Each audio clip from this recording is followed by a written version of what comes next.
A very hello to you guys and welcome back to my channel. In this video, we would be discussing the second chapter of your Indian economy, that is 5-year plan in India, the goals and achievements. I have already covered the first chapter, one shot within 25 minutes and important PYQs, questions and expected question answers. So you have to have watched this video because don't give your exam without watching my most important questions video, because I picked from 10 years and every sample paper that I have. Okay, now let's just quickly go into the video. Now the first slide brings up to the economic planning. Now firstly हम लोग जब ये chapter पढ़ेंगे तो इसमें हम लोग को देखना है कि इंडिया ने कैसी पॉलिसीज बनाई आफ्टर द इंडिपेंडेंस.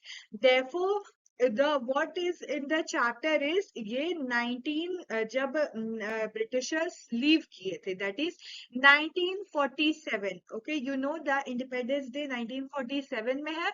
1947 से 1990, okay, 1947 से 1990 के बीच में जो भी पॉलिसीज बनी थी वो इस चैप्टर में है. 1991 में इतना आप सब याद रखेंगे कि न्यू इकोनॉमिक पॉलिसी आई थी, जो इस चैप्टर के बाद हम लोग पढ़ने ही वाले हैं. Therefore, this chapter consists of 1947 से 1990. आपकी पूरी इंडियन इकोनॉमी एक टाइम स्पैन पे बेस्ड है. पहले चैप्टर में आप देखेंगे कि इंडियन इकोनॉमी कैसी थी ब्रिटिशर के टाइम पे. ओके, दैट वाज अराउंड 1947 या उससे पहले के समय. इस चैप्टर में आप देखेंगे 1947 से 1990. उसके बाद वाले चैप्टर में आप क्या देखोगे, 1991 के बाद क्या स्ट्रैटेजीज रहेंगे. Okay, so this series wise the chapters are going on in your Indian economy. Now the first slide is your economic planning. So what is your economic planning? Now it refers to, see the definition, it refers to the system in which the central authority sets a set of targets, specifies the set of programs and policies to achieve those targets within a specified period of time. Okay, मैंने definition पढ़ दी. अब आइए इसका explanation देखते हैं कि economic planning एक ऐसा सिस्टम है. ओके, एक ऐसा सिस्टम है जो किसके द्वारा सेट होता है, सेंट्रल अथॉरिटी, जो उसकी चीफ, जो उसे बनाया गया है.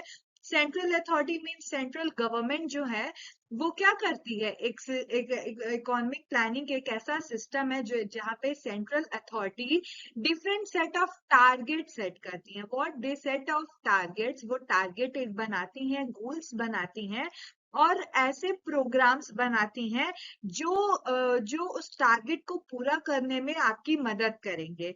ऐसे प्रोग्राम्स एंड पॉलिसीज बनाती हैं that will achieve those target within a specified period of time. Okay, इस definition को और easy peasy करते हैं हम लोग. that इसमें बोला गया है कि इकोनॉमिक प्लानिंग तो पहली बात सेंट्रल गवर्नमेंट बनाती है.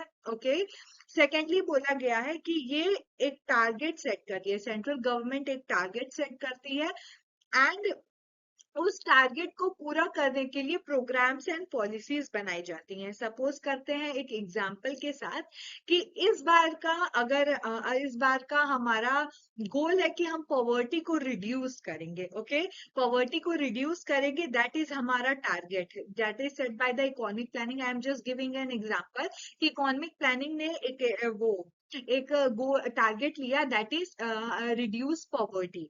नाउ उसके लिए क्या प्रोग्राम्स एंड पॉलिसीज होंगी, सब्सिडरीज देना फार्मर्स को, देन द सब्सिडरीज देना, कोटाज रिमूव करना, ओके, जीएसटी माफ करना, वेयर हाउसिंग की फैसिलिटी देना. That are the programs and policies that is made by the central government to reduce the poverty. And हमने क्या सोचा कि हम ये पॉवर्टी आने वाले 5 सालों में हटा देंगे. ओके, रिड्यूस कर देंगे बहुत अमाउंट तक. दैट इज उस टारगेट को हमें एक स्पेसिफिक टाइम में करना है कुछ पॉलिसीज एंड प्रोग्राम्स करने, that is only the easy PG definition of your economic planning. Now economic planning is a economic commission. This is very important, this you have to remember. Economic commission कब setup हुआ था? 1950 में. और किसके chairmanship के under हुआ था? PC मालानाबोसिस. Okay. अगर आपके पेपर में आप एमसीक्यूज दोगे, मोस्ट प्रोबेबली एमसीक्यूज में ही आता है और उसी में ही आएगा अगर आना हुआ तो चेयरमैन की जगह या तो पीसी मालबोसिस होगा, नहीं तो पंडित जवाहरलाल नेहरू. ओके. बिकॉज उस टाइम के प्रेसिडेंट प्राइम मिनिस्टर कौन थे? Now planning commission was further replaced by NITI Aayog in 2015 by Prime Minister Narendra Modi. Okay, this you have to remember. Planning commission कब सेटअप हुआ था? 1990 में. वो कब रिप्लेस कर दिया गया था? नीति आयोग से 2015 में. Now second slide brings up to what are the 5-year plans. हमने देखा है कि इस चैप्टर में क्या होता है? 5-year plan. अब मैं आपको एक चीज बताती हूँ. चलिए, स्लाइड में ही लिखा है, work of planning commission is to make 5-year plans for a country. Planning commission कब सेटअप हुआ था? 1950 में सेटअप हुआ था. और उसका ये वर्क था कि इंडिया के लिए या फिर इंडिया के लिए पर्टिकुलरली वो 5-year प्लान्स बनाए कि हर आने वाले 5 सालों में गवर्नमेंट किन मेन टॉपिक्स के ऊपर वर्क करेगी, कैसे प्रोग्राम्स लाएगी, और वो उस चीज को रिड्यूस करना है या फिर कुछ चीज इंक्रीज करना है, तो उसके ऊपर गवर्नमेंट काम करेगी उन आने वाले 5 सालों में. That is called as 5-year plan. Okay. जैसे कि हम क्या करते हैं, मैंने आपको एक अपना वीडियो दिया था that how to prepare for boards, the 5-month strategy, 6-month strategy. तो ये क्या है? हम लोग प्लान बना रहे कि आने वाले 6 महीनों में हम कुछ इस तरीके से पढ़ेंगे कि हमारा syllabus time to time complete हो जाए and we could score good in our board exam. So that only कि ये प्लानिंग कमीशन किस लिए सेटअप हुई थी? 5-year प्लान बनाने के लिए. Okay. Now what you have to remember is first 5-year plan was from 1951 to 1956. 5 साल के लिए होता था. 51, 52, 53, 54, 55 and 56. Okay. Now, what was the objective of first 5-year plan? To increase the agriculture production. उस time famine आ गया था, बहुत भुखमरी थी इंडिया में. तो सबसे पहला 5-year प्लान में क्या गवर्नमेंट ने डिसाइड किया कि इंडिया सेल्फ सफिशिएंट बनेगा एग्रीकल्चर के प्रोडक्शन में. Now the last 5-year plan, that is last 5-year plan हमारा 12th 5-year प्लान था. हमारी प्लानिंग कमीशन ने सिर्फ 12 5-year प्लान्स बनाए. ओके. तो जो 2012 में ही आया था, that is faster and sustainable growth. मतलब कि ग्रोथ हो, लेकिन क्या? Sustainable growth. सस्टेनेबल का मतलब सस्टेनेबल डेवलपमेंट, तो टॉपिक आपने पढ़ा ही होगा. That is growth with not wasting the resources. Resources आप ऐसे यूटिलाइज करो कि आपकी फ्यूचर जनरेशन भी उसे यूज कर पाए. ओके. ना नेक्स्ट स्लाइड इज, ये सारे 5-year प्लान्स हैं. ये मेरी बुक का है.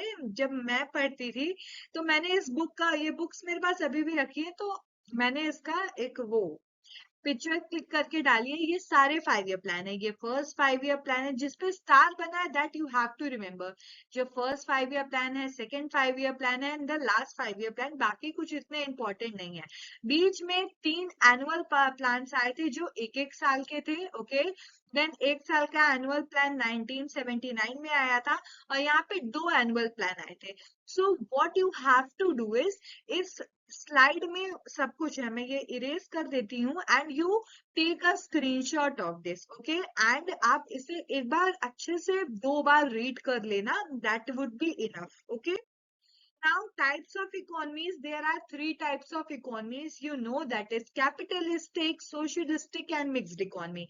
Capitalist, देखो, आपको ये तो पता है कैपिटलिस्ट इकोनॉमी में क्या होती है, जो प्रॉफिट मैक्सिमाइजेशन के लिए होती है. सोशलिस्ट इकोनॉमी सोशल वेलफेयर की होती है. मिक्स्ड इकोनॉमी जिसमें बहुत पब्लिक प्राइवेट सेक्टर होते हैं. दिक्कत कहाँ फंसती है कि अगर कैपिटलिस्ट इकोनॉमी नहीं लिखा है, उसकी जगह मार्केट इकोनॉमी लिखा है उसके अदर नाम में, उसकी जगह फ्री इकोनॉमी लिखा है, तो बच्चा कंफ्यूज हो जाता है कि मैंने तो कैपिटलिस्ट पढ़ी थी। therefore you have to remember the substitute name, okay? Capitalistic economy को ही हम मार्केट इकोनॉमी भी कहते हैं, फ्री इकोनॉमी भी कहते हैं।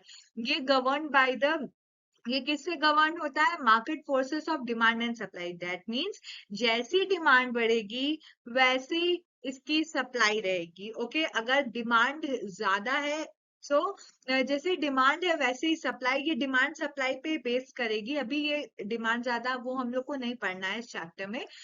All we have to remember is capitalist economy demand and supply पे होती है। अगर उसकी डिमांड ज्यादा होगी तो उसकी प्राइस भी ज्यादा होगी, सप्लाई कम होगी तो प्राइस भी कम ही होगी। ओके, नाउ दिस इसका ऑब्जेक्टिव क्या रहता है? Profit maximization. Now socialist economy को हम लोग कंट्रोल्ड या फिर सेंट्रली प्लान्ड इकोनॉमी भी कहते हैं। और इसकी सारी अथॉरिटी किस लिए कौन लेता है? सेंट्रल अथॉरिटी सारी इसकी डिसीजंस लेते हैं। ये इसका मेन मोटो क्या है? Social welfare. मिक्स्ड इकोनॉमी क्या होती है? जो पब्लिक प्लस प्राइवेट ओनरशिप होती है। दैट मीन्स इसमें गवर्नमेंट और प्राइवेट सेक्टर दोनों पार्ट लेते हैं। इसका मेन ऑब्जेक्टिव है प्रॉफिट तो हो लेकिन सोसाइटी का वेलफेयर भी हो। अगर पब्लिक एंटरप्राइजेस हैं तो प्राइवेट एंटरप्राइजेस भी हैं, अगर प्राइवेट एंटरप्राइजेस हैं तो पब्लिक भी हैं। Okay, clear? Let's just move to the next slide, that is long period goals. Long period goals थे जो बहुत सालों तक कंप्लीट करने थे, and these were necessary. First is GDP growth. You know, GDP growth is very necessary for a country, therefore GDP growth. Then second is your modernization. Now what is modernization? Modernization is means using the latest technology. Okay, equity, equality nahi, equity. You have to have remember that equality and equity are two different things. Equity means जो जैसा work कर रहा है उसकी income वैसी होगी, and equality means कि एक इकोनॉमी में एक पियून की जॉब और एक डॉक्टर की जॉब सेम होगी। That would not be possible and that would not be fair enough. Okay, therefore equity means जो जैसा काम कर रहा है, जैसे मेहनत कर रहा है वैसा उसे फल मिल रहा है। ओके, सेल्फ सफिशिएंसी मीन्स अपने पे रिलायबल होना, किसी और कंट्री पे, किसी और इकोनॉमी पे रिलायबल नहीं होना। These are the four your long period goals that you have to remember. Okay, now what are the features of economic planning? जो प्लानिंग कमीशन ने इतनी सारी प्लानिंग की, 12 5-year प्लान्स निकाले, उसके फीचर्स क्या थे? पहला तो heavy reliance on public sector. अब उस टाइम नया नया इंडिपेंडेंस हुआ था तो प्राइवेट के हाथों सब नहीं दे सकते थे, बिकॉज प्राइवेट सेक्टर के पास पैसे भी नहीं थे उतने। therefore heavy reliance on public sector के सर पे बहुत काम बढ़ गया था। Regulated development of private sector, उस टाइम प्राइवेट सेक्टर को ज्यादा वर्क नहीं दिया जा रहा था, रेगुलेटेड डेवलपमेंट हो रहा था, लाइसेंसिंग था। दैट मीन्स प्राइवेट सेक्टर को एक्सपैंड करना है तो लाइसेंस, अगर और प्राइवेट कंपनी खोलनी है तो लाइसेंस, ये सब था। Protection of small scale industry, जितनी भी स्मॉल स्केल इंडस्ट्री थी उनको प्रोटेक्ट किया गया, और जितनी भी लार्ज स्केल इंडस्ट्री थी उनको रेगुलेट किया गया। दैट मीन्स कि उन्हें बोला गया, देखो कुछ इंडस्ट्रीज ऐसी छोड़ दी गई जो सिर्फ स्मॉल स्केल इंडस्ट्री ही प्रोडक्शन करेंगी, एंड जो लार्ज स्केल इंडस्ट्री है वो उसका प्रोडक्शन नहीं कर सकती। ये इसलिए ताकि फेयर इनफ रहे, इसलिए ये बनाया गया था। Focus on saving and investment, पैसे बचा करके इन्वेस्ट करना, इस पे फोकस किया गया था। फोकस ऑन इंपोर्ट सब्स्टिट्यूशन, आने वाले थर्ड चैप्टर में, थर्ड वन शॉट जब आएगा, liberalization, privatization and globalization, no no no, एक दूसरा सा आएगा chapter, that is your industrial sector. उस चैप्टर में हम पढ़ेंगे इंपोर्ट सब्स्टिट्यूशन। इंपोर्ट सब्स्टिट्यूशन अभी मैं ऊपर ऊपर से बता दूं तो, अगर import substitution was what, so import substitution was what, कि आपका जो मतलब कि जो हमारी बाउंड्रीज है, ओके, तो सपोज करो कि मेरे पास एक ब्लैक टी शर्ट है, ओके, ब्लैक टी शर्ट है। ये बोला गया था ये ब्लैक टी शर्ट मैं हमेशा फॉरेन से मंगाती हूँ, मुझे मेरी कंट्री में मुझे पर्सनली मुझे बनाने नहीं आती ये ब्लैक टी शर्ट, तो मैं बाहर से बाय करती हूँ। इम्पोर्ट सब्स्टिट्यूशन कहता है कि आप जैसा भी बनाओ लेकिन you have to make by your own self. जो चीजें हम बाहर से इंपोर्ट कर रहे हैं, बाहर की कंट्री से इंपोर्ट कर रहे हैं, वो चीजें हमें अपनी कंट्री में बनानी है। That was the focus of import substitution. बाहर से इंपोर्ट सामान नहीं करने हैं, we have to promote our domestic industries. That is the point of focus on import substitution. Centralize planning, जो प्लानिंग थी वो सारी पब्लिक सेक्टर कर रहे थे, okay, clear. Now let's just come to the achievements of planning. क्या क्या achievement मिली हमने भाई इतनी प्लानिंग की इतने सालों तक। तो increase in national income, India की नेशनल इनकम बढ़ी। पर कैपिटा इनकम, इंडिया की पर कैपिटा इनकम बनी। Rise in saving and investment, पैसे लोगों ने पैसे बचा करके उसे प्रोडक्टिव कामों में इन्वेस्ट किया। इकोनॉमिक इंफ्रास्ट्रक्चर बढ़ा, दैट मीन्स इंडिया की इकोनॉमी बढ़ी, ओके। एंड सोशल इंफ्रास्ट्रक्चर लोगों ने हॉस्पिटल्स, देन एजुकेशन, ट्रैवलिंग पे इन्वेस्ट करना स्टार्ट किया, okay. Now failures of planning, अब किसी चीज के अचीवमेंट्स होते हैं देन फेवर भी हैंड इन हैंड होते हैं। therefore what were the failures of planning? That is abrupt poverty. Poverty बहुत ही भारी मात्रा में बढ़ गई थी, okay. High rate of inflation, बहुत ही ज्यादा पैसे का राइज हो गया था, हर चीजों की प्राइस बहुत ज्यादा बढ़ गई थी। अनएम्प्लॉयमेंट क्राइसिस थे, बहुत लोग बेरोजगार हो गए थे, okay.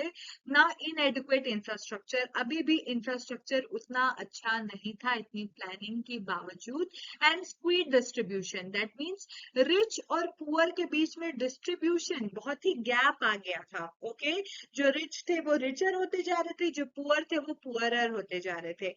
Now this is it for the chapter. If you like the video, please like and if you like the video, please like and share and subscribe and wait for further video because मैं इसी channel पे CUET से related आपके सारे commerce से related update और videos ले आऊंगी। So yeah, have a good day.